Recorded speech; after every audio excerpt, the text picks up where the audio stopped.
Selamat datang kembali di rangkaian materi Konsep Sistem Informasi yang diselenggarakan oleh jurusan Sistem Informasi Institut Teknologi 10 November Surabaya. Materi kali ini adalah Business Information Systems. Dua materi sebelumnya yaitu What is IS atau apakah definisi dari sistem informasi, sedangkan materi yang kedua adalah data dan informasi.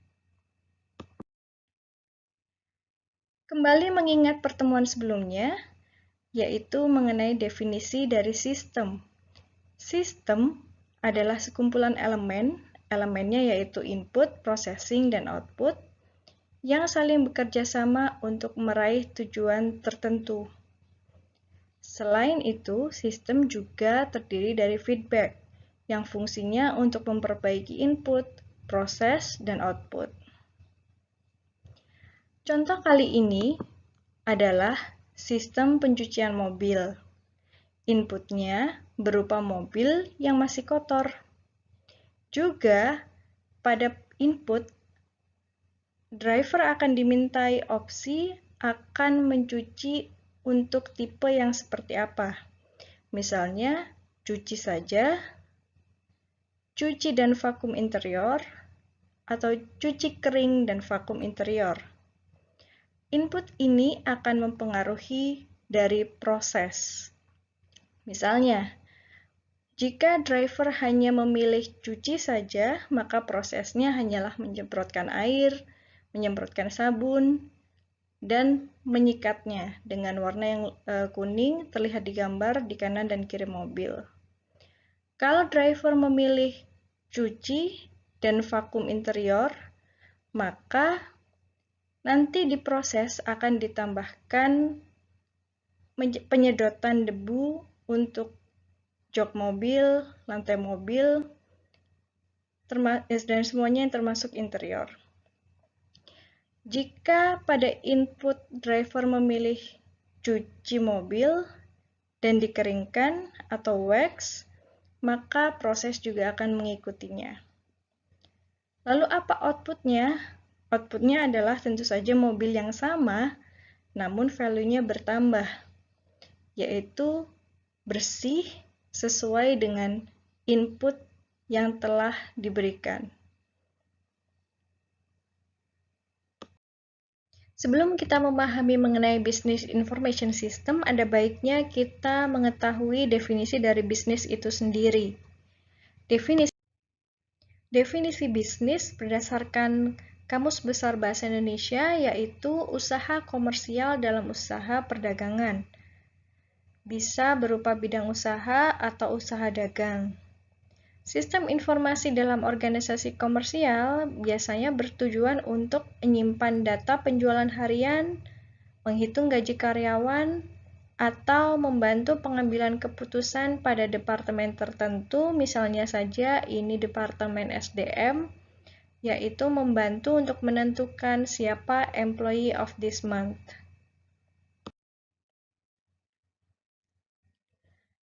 Nah, kita mengenal segitiga ini, yaitu segitiga manajemen, yang terdiri dari 3 level. Level paling bawah yaitu level operasional. Sedangkan level yang tengah yaitu level tactical. Level paling atas yaitu strategic management. Pada level operasional atau yang day to day merupakan proses bisnis yang dilakukan oleh organisasi tersebut setiap harinya. Dia menggunakan sistem informasi, enterprise system, e-commerce, dan m-commerce. Nanti akan dijelaskan semua pada materi ini.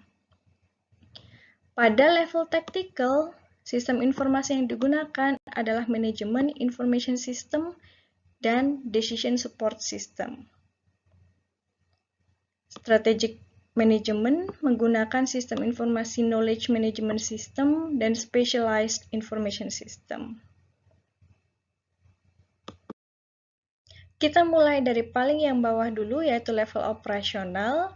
dengan sistem informasi Enterprise System e-commerce dan m-commerce. E-commerce meliputi transaksi bisnis yang dieksekusi secara elektronik antara perusahaan, misalnya B2B, yaitu business to business, antara perusahaan dengan pelanggan, yaitu business to customer, atau pelanggan dengan pelanggan, customer to customer. Biasanya, e-commerce diidentikan dengan online shopping. Namun, sejatinya online shopping hanyalah sebagian kecil dari e-commerce. Bagian e-commerce yang berdampak besar bagi ekonomi adalah pemberian kesempatan yang sama bagi UKM-UKM untuk menjual dengan biaya yang rendah ke seluruh penjuru dunia, atau yang biasa kita kenal sekarang dengan marketplace. Kalau tadi e-commerce adalah transaksi yang dilakukan secara elektronik, m-commerce adalah transaksi yang mobile. Mobile berarti bisa dilakukan kapan saja dan di mana saja. Biasanya digunakan perangkat seperti laptop, telepon genggam, iPad yang terhubung dengan jaringan internet dan bisa diakses dari mana saja dan kapan saja. Ini adalah contoh kontribusi e-commerce dalam memangkas tahapan proses. Prosesnya adalah purchase order atau pembelian barang dalam skala yang besar. Misalnya saja, pembelian furniture baru untuk kantor yang akan dibuka baru. Sebelum adanya e-commerce, pembelian disiapkan dengan cara membuat requisition atau membuat surat penawaran. Surat ini digunakan untuk menetapkan harga beli yang disepakati oleh si pembeli dalam jumlah yang besar kepada penjual. Jadi misalnya, jika harga satuan meja dijual dengan harga 800.000, maka dengan membuat requisition ini, kita bisa membeli meja yang sama dengan harga yang lebih murah, misalnya 500.000, namun kuantitas meja yang dibeli haruslah banyak, misalnya akan membeli 100 meja. Surat ini kita siapkan oleh pembeli dan dikirimkan kepada penjual. Nanti penjual akan menimbang-nimbang apakah penawarannya tersebut akan menutup biaya kosnya dan cukup untuk mengambil keuntungan bagi bisnisnya. Oleh karena itu, step pertama yang dilakukan adalah menyiapkan requisition, lalu meminta persetujuan dari requisition tersebut, lalu setelah disetujui, requisition akan dicetak atau di-issue secara formal.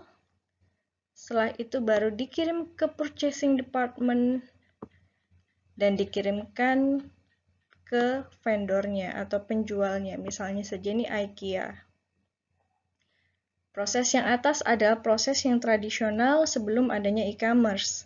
Sedangkan yang bawah, jika dia sudah menerapkan sistem informasi atau e-commerce-nya, pegawai tersebut hanya perlu mengakses website-nya, lalu memberikan penawaran dengan cara memasukkan kuantitas dan memasukkan harga yang telah disetujui bersama.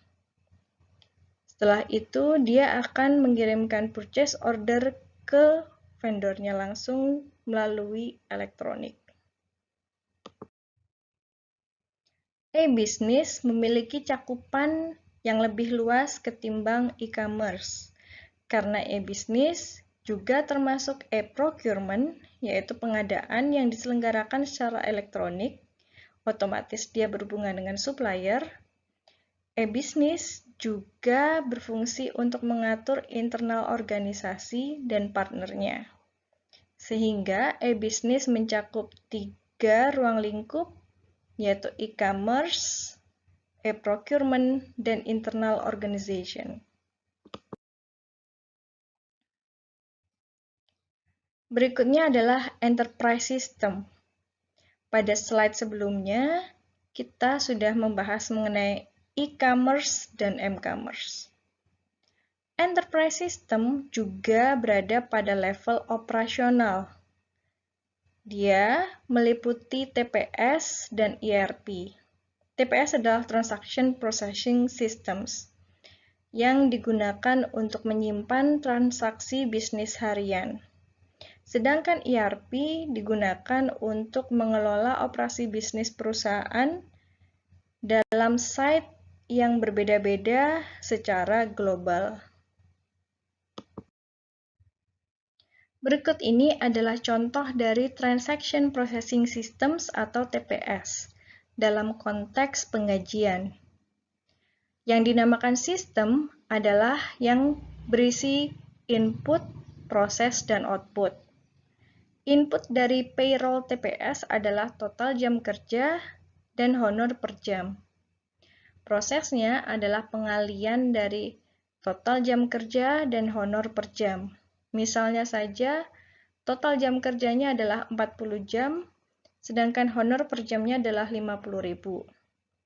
Setelah dikalikan, maka outputnya adalah honor bulanan, yaitu sebesar 2 juta.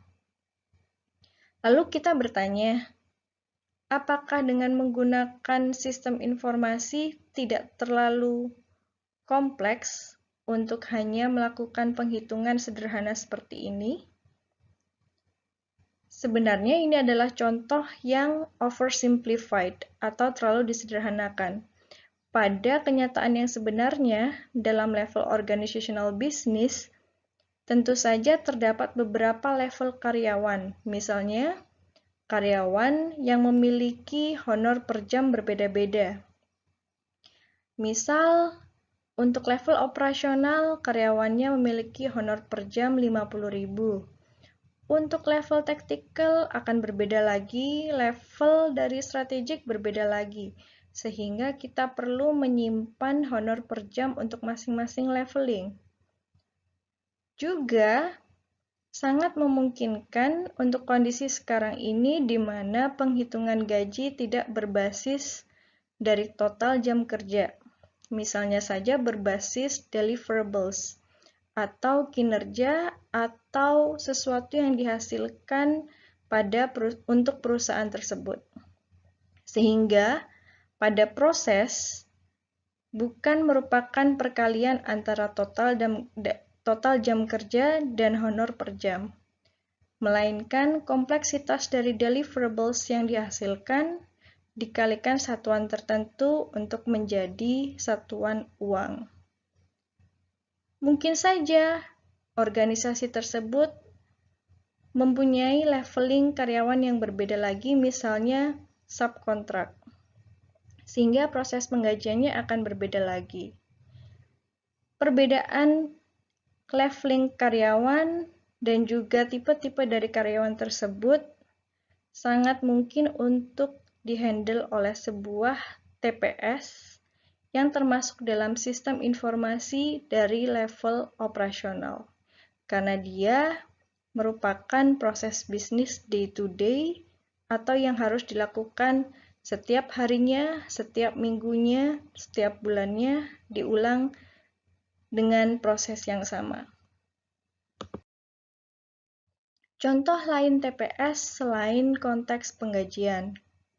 Misalnya saja mengelola pembayaran ke supplier. Biasanya, suatu perusahaan manufacturing berskala besar memiliki metode sendiri untuk membayar ke supplier. Dia berbeda dengan customer yang membeli barang secara ecer, yaitu dengan konsep ada uang, ada barang. Namun, kalau konteksnya adalah organisasi yang besar, mereka akan membayar apa yang sudah dia pesan di akhir bulan atau pada due date tertentu yang sudah disepakati bersama. Oleh karena itu, pembayaran ke supplier harus dikelola dengan baik agar tidak terjadi tunggakan yang berujung kepada denda. Contoh lain TPS yaitu mengontrol inventory atau persediaan barang jadi yang siap di-display atau siap dijual ke customer. Mengapa inventory seperti ini perlu dikontrol oleh sebuah transaction processing system?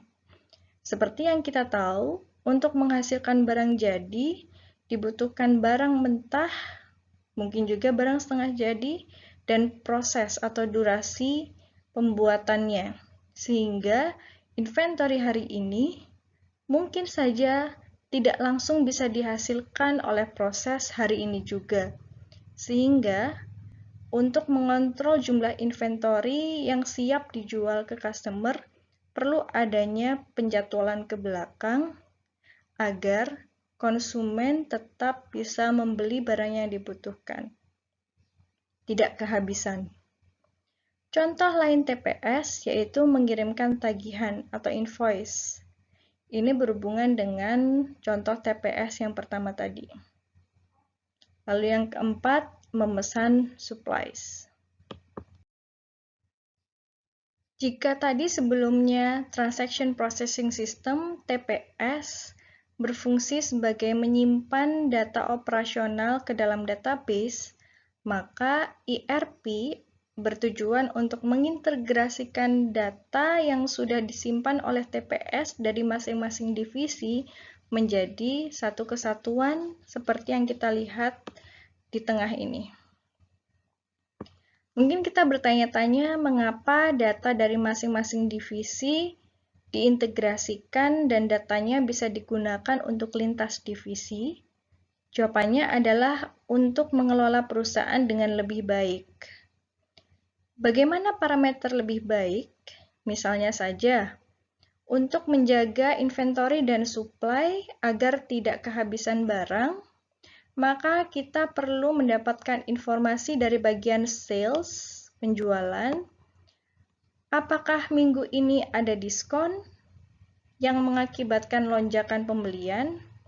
Jika iya, misalnya saja sebelum Idul Fitri biasanya ada diskon besar-besaran, maka terjadi lonjakan pembelian sebanyak 2-3 kali lipat. Otomatis, inventory dan supply juga harus menyediakan barang yang lebih banyak 2-3 kali lipat, agar sinkron dengan divisi sales yang menyediakan program diskon. Apakah hanya sampai situ? Tidak. Nanti, divisi inventory dan supply juga akan membutuhkan informasi dari bagian lain, yaitu misalnya saja di sini ada warehouse. Dia untuk memproduksi 2-3 kali lipat barang, dia harus membutuhkan informasi apakah barang di gudang cukup atau tidak. Bagaimana cara menjaga kecukupannya?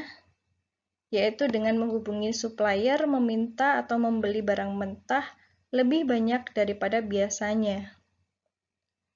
Lalu kita juga berhubungan dengan divisi finance. Apakah kondisi keuangan dari organisasi tersebut cukup untuk membeli bahan mentah yang 2-3 kali lipat lebih besar daripada bulan-bulan lainnya? Kita juga berhubungan dengan human resources. Kalau tadi sales mengadakan program diskon, maka pembeli akan melonjak, juga salesperson-nya akan dibutuhkan lebih banyak. Kita akan membutuhkan informasi apakah salesperson yang dimiliki oleh divisi HRD mencukupi atau tidak. Oleh karena itu, perencanaan dalam suatu organisasi bisnis membutuhkan informasi dari lintas divisi, tidak hanya database dari masing-masing divisi saja. Tentu kita bisa membayangkan apa yang terjadi bila sales menerapkan program diskon sebelum Idul Fitri, lonjakan pembeli akan terjadi namun tidak diimbangi dengan inventory supply, tidak diimbangi dengan warehouse, tidak diimbangi dengan HRD. Maka usaha program diskon yang diselenggarakan oleh divisi sales mungkin tidak berdampak secara optimal kepada organisasi tersebut. Berikutnya, kita akan menuju tactical level, yaitu yang bagian tengah.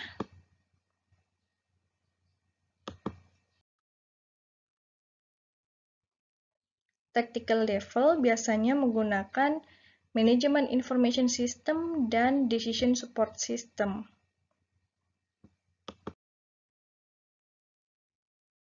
Masih dalam konteks penggajian, kita akan melihat contoh dari Management Information System. Dari payroll TPS, masih ingat ya yang tadi? Yaitu yang dibutuhkan input berupa total jam kerja dan honor per jamnya.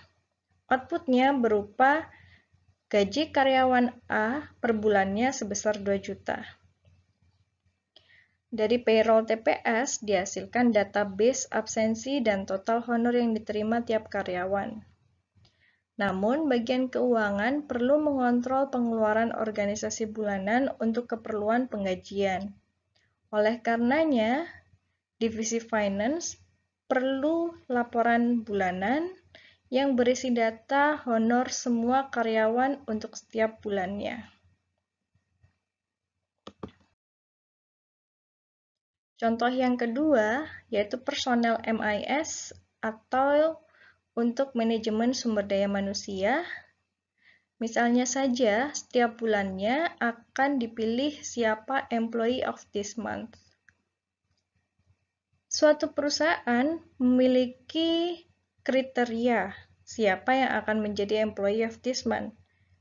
Misalnya ada 2 kriteria, yaitu employee yang bisa menjual barang lebih dari 20 item setiap minggunya dan tidak bolos kerja melebihi 2 hari setiap bulannya. Untuk memilih siapa employee of this month, maka divisi HRD membutuhkan sebuah laporan. Laporan pertama yaitu rekap data absensi harian untuk setiap bulannya, diambil dari TPS Divisi Sumber Daya Manusia. Laporan kedua adalah data penjualan harian yang merupakan output dari TPS Divisi Penjualan. Kedua laporan dari kedua divisi ini diolah untuk membuat laporan bulanan kinerja untuk semua karyawan. Nanti, karyawan yang paling atas atau yang memiliki kinerja paling baik akan dianugerahi Employee of this Month oleh divisi SDM. Contoh yang ketiga untuk manajemen information system misalnya adalah pada bagian pergudangan atau warehouse MIS. Dalam organisasi bisnis baju contohnya, waktu yang dibutuhkan untuk menjahit 1 kemeja adalah 2 hari. Sedangkan setiap harinya terjual 10 kemeja. Kepala bagian penjualan meminta paling tidak harus ada 15 kemeja yang ready untuk dibeli pelanggan di inventorinya. Untuk membuat 1 kemeja, dibutuhkan 5 buah kancing, 2 meter kain, dan 1 roll benang jahit. Maka, kalau setiap harinya dia butuh ready 15 kemeja, maka paling tidak di gudang harus ada 75 kancing, 30 meter kain, dan 15 roll benang jahit yang ada di gudang setiap harinya. Bagaimana cara untuk menjaga agar gudang tidak kehabisan barang-barang ini? Maka, gudang harus membutuhkan data penjualan dan inventory minimum dari divisi sales. Juga data material itu adalah bahan-bahan yang dibutuhkan untuk membuat satu produk, misalnya tadi kemeja dibutuhkan beberapa buah kancing, kain, dan benang jahit, itu adalah data material, dan durasi pembuatannya, yaitu 2 hari untuk setiap kemeja. Ini terlihat simpel karena hanya dicontohkan 1 kemeja saja. Biasanya, satu organisasi bisnis baju tidak hanya menjual hanya kemeja, misalnya saja kemeja, gamis, jilbab, dan lain-lainnya. Sehingga data laporan barang keluar gudang harian sangatlah krusial atau penting untuk menjaga apakah masih ada bahan mentah di gudang, lalu juga laporan bulanan untuk pengadaan barang masuk gudang. Sehingga setiap harinya gudang akan mengontrol berapa bahan mentah yang keluar dan berapa barang mentah yang masuk. Biasanya barang mentah yang masuk tidak direkap harian, melainkan bulanan atau setiap durasi waktu yang sudah ditentukan berdasarkan pembelian kepada suppliernya masing-masing. Misalnya saja untuk supplier kain, dia akan mengirimkan kain setiap bulan. Namun untuk supplier kancing dan benang jahit akan mengirimkan barangnya setiap mingguan. Misalnya juga nanti ada bahan-bahan yang besar seperti mesin jahitnya akan disuplai setiap 3 bulan sekali.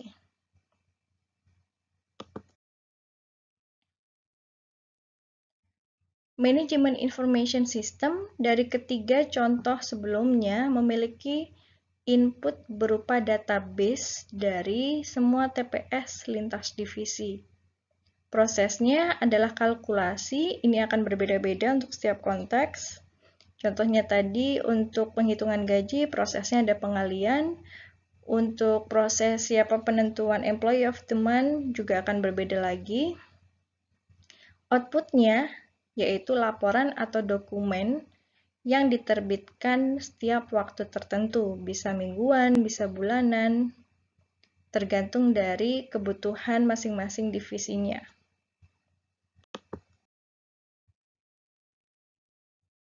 Jika tadi sebelumnya MIS memiliki sifat yang rutin atau dihasilkan dalam durasi waktu yang tetap, maka sekarang DSS atau Decision Support Systems memiliki sifat yang sewaktu-waktu atau jika dibutuhkan kapan saja.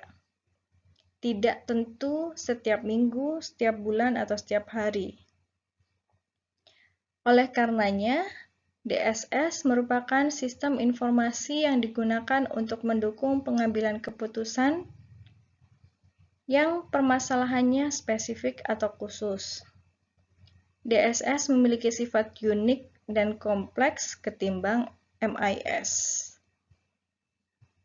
Kita perlu mengetahui di manakah uniknya dan di manakah kompleksitasnya. Uniknya misalnya bisa kita lihat dalam contoh permasalahan DSS, yaitu menentukan di mana akan dibuka perusahaan baru. Tentu, suatu organisasi bisnis tidak membuka cabang baru atau perusahaan baru setiap bulan atau setiap tahun satu. Dan penentuan akan dibuka di mana perusahaan baru tersebut juga akan berbeda-beda apa saja inputnya. Misalnya, untuk kota A, kota B, dan kota C akan berbeda kondisinya. Misalnya kondisi UMR-nya, kondisi berapa biaya shipping yang akan dibutuhkan untuk menuju ke kota masing-masing, lalu berapa bahan mentah yang dijual di sekitar masing-masing calon tempat perusahaan baru tersebut. Oleh karena itu, kebutuhan data dan informasinya juga berbeda-beda dan kompleks, tidak bisa dihasilkan secara sederhana. Berbeda dengan MIS, DSS memiliki elemen penting sebagaimana database, model, external database. Nah, bagian di sini adalah yang penting karena jika ini MIS, maka data yang dibutuhkan adalah internal database. Tapi karena ini sebuah penunjang keputusan yang unik dan kompleks, maka juga dibutuhkan external database. Seperti misalnya tadi adalah data UMR karyawan di kota tersebut. Otomatis tidak dimiliki oleh internal organisasi, melainkan harus mencari data dari sumber di luar organisasi. Elemen berikutnya yaitu akses internet dan user interface untuk berdiskusi antar cabang.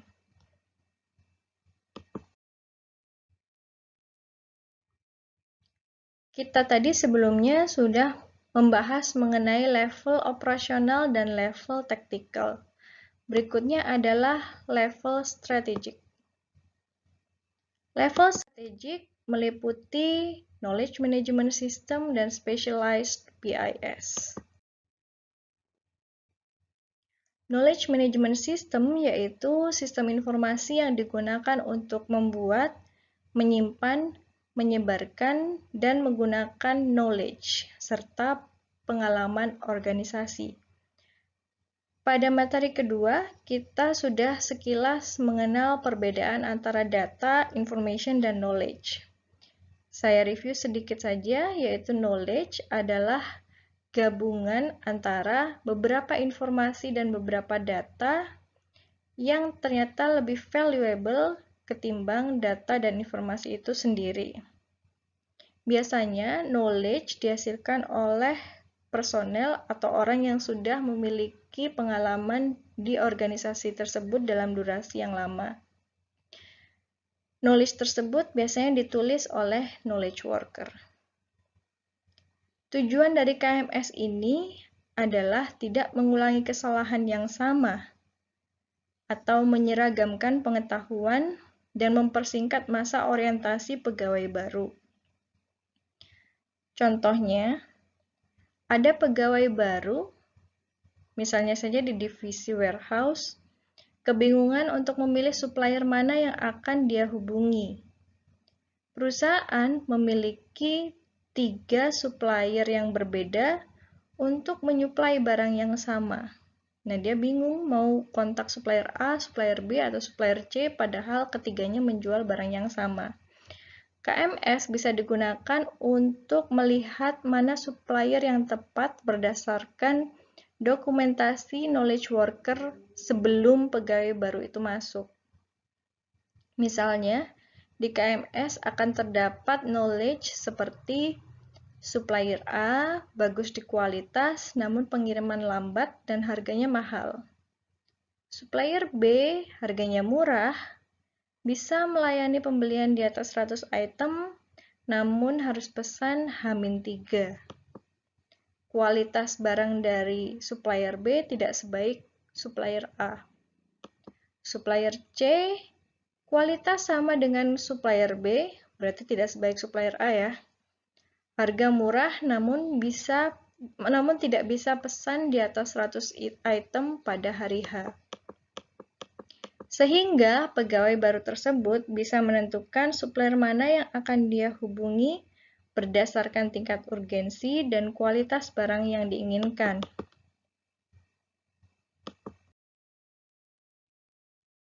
Contoh yang kedua dari Specialized Business Information System yaitu AI atau Artificial Intelligence.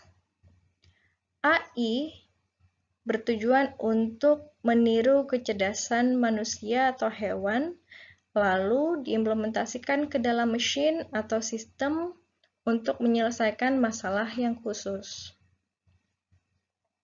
Contohnya di sini adalah robotics.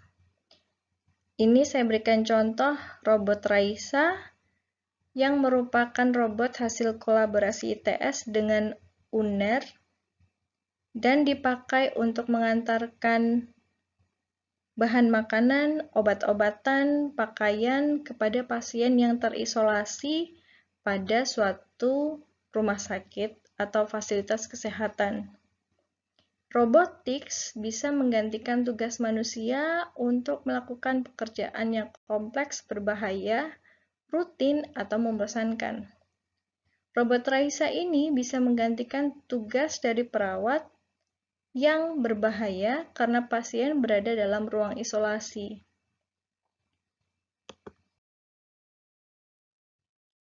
Contoh yang kedua adalah NLP atau Natural Language Processing.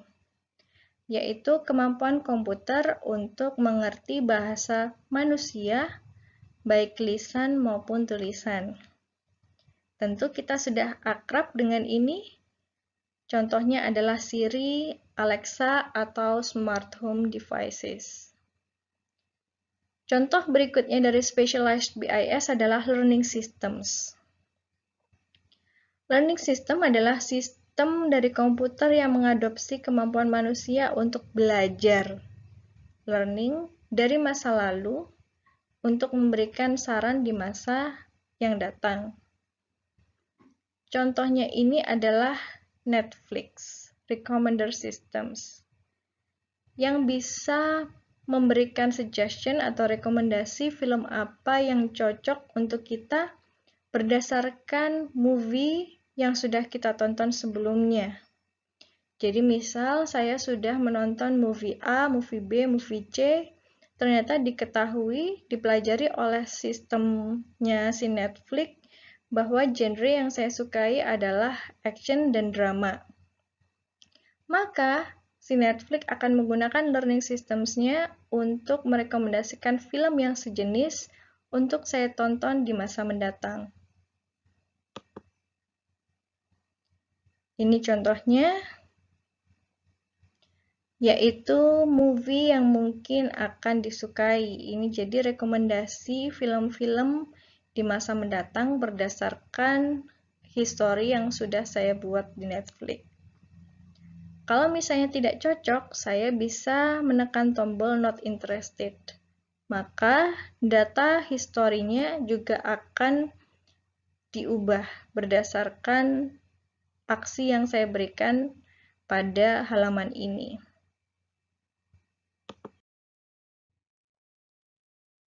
Contoh berikutnya yaitu expert systems, yang berfungsi untuk menggantikan keberadaan dari human expert untuk memecahkan permasalahan yang khusus. Mengapa human expert perlu digantikan? Karena bisa saja sewaktu-waktu human expert tersebut pensiun, cuti, atau meninggal. Jika terjadi kejadian ini, maka pengetahuan dari human expert tersebut masih tetap bisa digunakan demi kepentingan perusahaan atau bahkan ditambah dengan pengetahuan yang didapatkan dari human expert yang baru.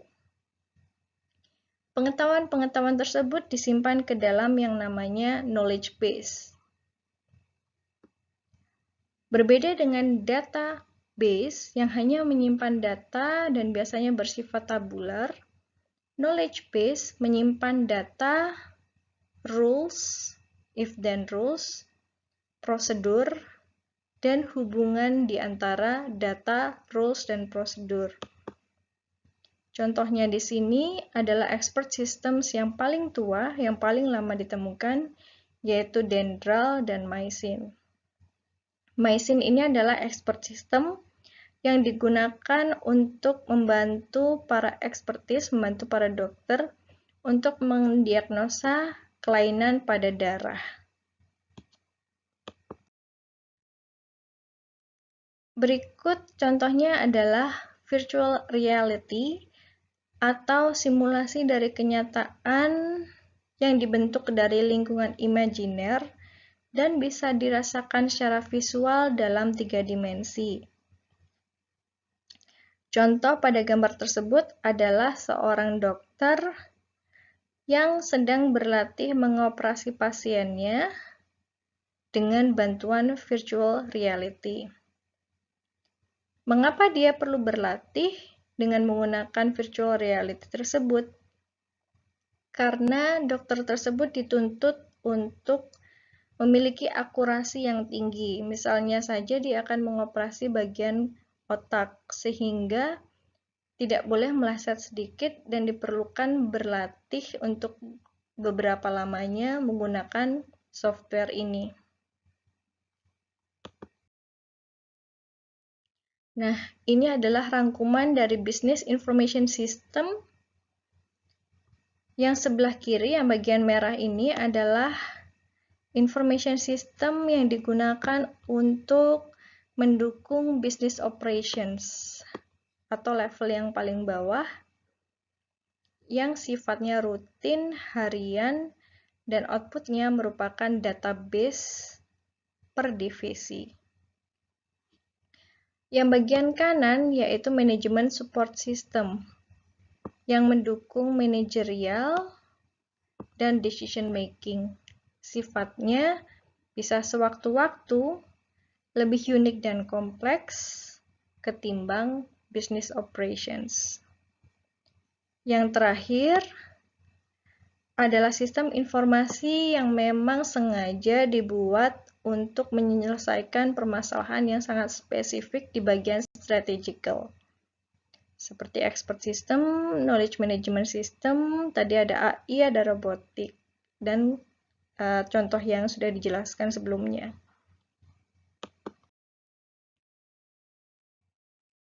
Rangkuman dari materi hari ini adalah 3 level Business Information Systems. Berikut contoh sistem informasi yang digunakan di masing-masing level.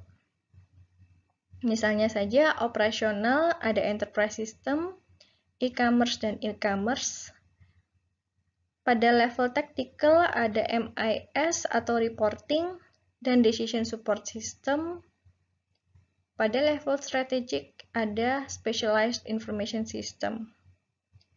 Enterprise system, e-commerce, dan m-commerce akan dijelaskan lebih lanjut pada kuliah konsep sistem informasi setelah materi ini. Sedangkan untuk MIS, kita memiliki laboratorium yang khusus membahas mengenai perkembangan sistem informasi manajemen. Lalu juga ada decision support system, kita akan membahas lebih detail mengenai topik ini pada mata kuliah sistem pendukung keputusan di tingkat akhir atau tingkat 4. Sedangkan strategic atau specialized information system kita juga akan pelajari ini di mata kuliah analitika bisnis, biasanya tingkat 3 atau tingkat 4. Oh ya, ada satu yang kelupaan. Untuk level operasional enterprise system, kita punya laboratoriumnya yaitu yang bernama sistem enterprise. Jadi di sana akan dihasilkan tugas akhir atau penelitian-penelitian terbaru mengenai sistem enterprise yang berlingkup pada TPS dan ERP. Materi berikutnya yaitu Customer Relationship Management atau yang biasa kita kenal dengan CRM. Ini adalah referensi yang kita gunakan untuk menulis PowerPoint ini. Terima kasih dan sampai jumpa di materi berikutnya.